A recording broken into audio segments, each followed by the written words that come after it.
is this his final frontier? A lot of people, he has been successful at Origin, and we spoke about that with Bulldog Richie and Crawls on last night. But he hasn't won a decider. He hasn't been in a winning decider. And he's done everything else in the game. He's going to be a great of our game. But this would mean a lot to him, wouldn't it, to win this one on Wednesday?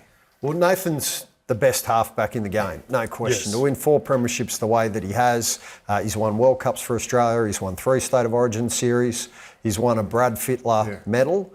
But the true champions of New South Wales, Andrew Johnson, Ricky Stewart, they did win series. They did win series deciding games. So this probably is the final box for Nathan to tick. I believe he'll do it. I do as well. I think this will be his best Origin ever, and as I said, he's had a lot of success and he's doing a great job. Actually, let's get to him. Let's cross line to the great man. He's in Blues camp with New South Wales. Nathan Cleary joins us now on the GIO True Blue mic. And Nate, you've had a great career. You've achieved it all. We just spoke about it. What would it mean to you to win an Origin decider for New South Wales on Wednesday night? Yeah, honestly, it meant the world to me. It feels like it's been something I've been longing for a while. I've been lucky enough to win series, but haven't quite yet jumped the hurdle of winning a decider. So love the opportunity to do it, love the challenge, and yeah, really looking forward to next Wednesday night. Nate, how's the groin? Obviously struggled there in game 2 with it. You still played very well and you played great against the Bulldogs. But how is it, and your kicking game? Where are you at with that? Yeah, it's feeling good. Honestly, feeling better every day. So I'm really happy with where it's at now. It's obviously just building the kicking game into it. Very confident with the general play kicking. The goal kicking, sort of a different story. But yeah, other than that, yeah, feeling really good. Hey Nathan, it's Gordy here, mate. After being so dominant in game 1, what went wrong in game 2, and what does New South Wales have to do to win this decider? Yeah, I think our first half in game 2 just simply wasn't good enough. It wasn't up to any rugby league standard, let alone Origin standard.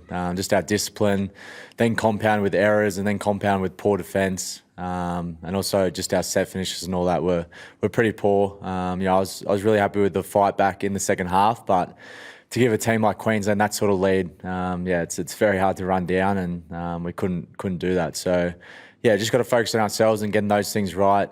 They've won rugby league games for over 100 years now. Just simple stuff, holding the ball and defending well, not giving away penalties. So yeah, that's our main focus at the moment. Nathan, it's James Hooper. The Blues forwards were so dominant in the opening game from the opening set, and then the script was completely flipped in the opening half of game 2. What do you think needs to change in that area of the game?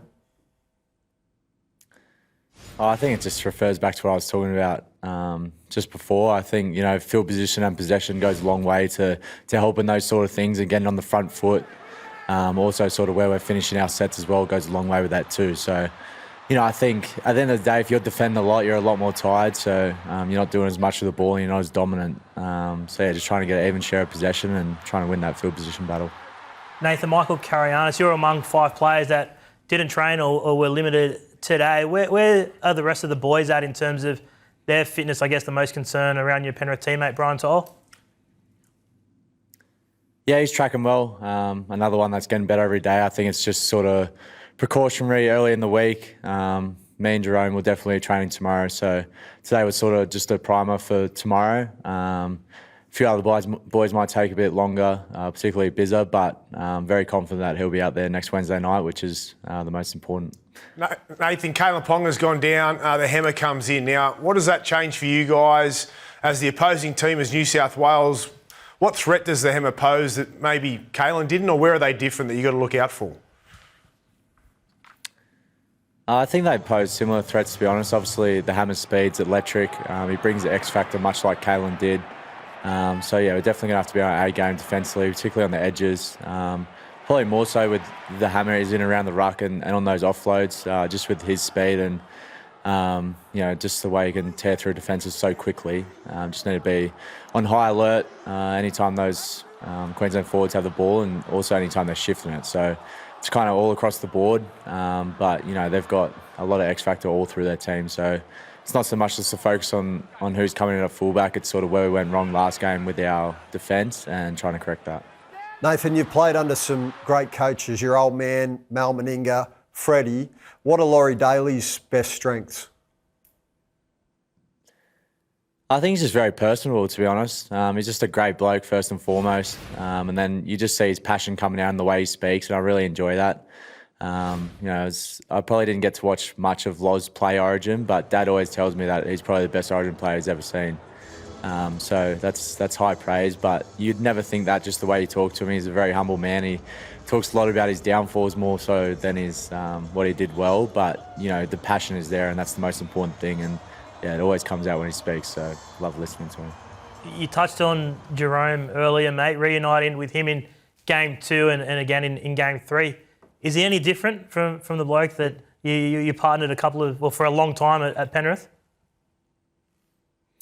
Nah, not too different. Obviously still got the same personality. I think one thing that is noticeable though is his leadership qualities have gone to another level. I think he really stepped into that role last year, sort of when I was out with injury for big periods of the year. He had the 7 on his back and took that real leadership role, and a lot of things he says it really resonates with the group. He says the right things at the right time, and he also says things with a lot of passion, which is what we all love about Jerome. He wears his heart on his sleeve when he plays, but also off the field he's starting to lean into that a bit more as well, and sort of seen that in the previous camp and in the early doors of this camp too. Just he's not afraid to speak up, and I'm loving that sort of side of him.